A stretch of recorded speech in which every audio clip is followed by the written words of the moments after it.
Have you heard this kind of urban myth that soy causes cancer? Okay. The opposite is true. 2008, there had already been 8 good studies done of Asians and Asian Americans, a group that we like to study because unlike your typical person in Fargo, Asians and Asian Americans will consume quite a lot of soy. And if you compare high versus low, you see this gradient. The more soy people eat, the less breast cancer risk they have. High soy, about a 30% drop in breast cancer risk.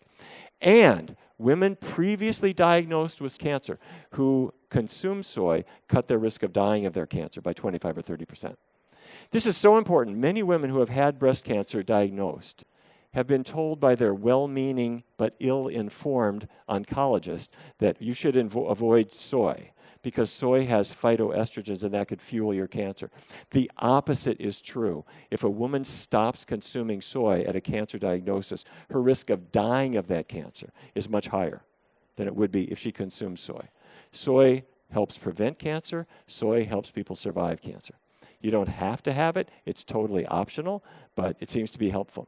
And the reason seems to be that the isoflavones do attach to an estrogen receptor. But there are 2 different categories of estrogen receptor. Estrogen receptor alpha and estrogen receptor beta. Alpha is where estradiol attaches, but the isoflavones attach to beta. Estrogen receptor alpha is the gas pedal on cancer. Estrogen receptor beta is the brake on cancer. You with me? Okay. So how do I prepare soybeans? Let me give you some tips if you ever want to do this. Edamame is great, but edamame, those are the baby soybeans. They pluck them from the vine when they were just little kind of immature soybeans. They're fine. They have some isoflavone, but if you leave them on the vine longer, the mature soybeans have a whole lot. And you'll find Laura brand or other brands on Amazon. And you can buy non-GMO and organic brands. Put them in your Instant Pot. Pressure cook them for 40 minutes. Make sure they are soft. If beans are crunchy little rocks, you're going to not digest them.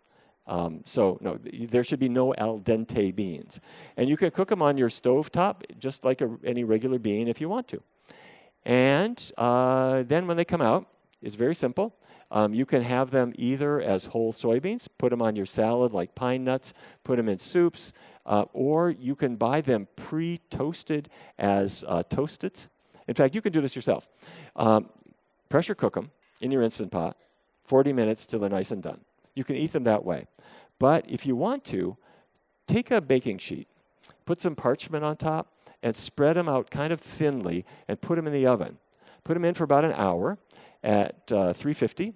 And make sure that they come out nice and roasted and dry. And then you can put cayenne or garlic or whatever you want. You can put them in little individual half-cup bags. And you can carry them with you in your luggage when you're on a cruise or anywhere else. And you can also buy them pre-toasted if you want. They're called Toasteds is one, but there are many other brands of these too. Sound cool? All right.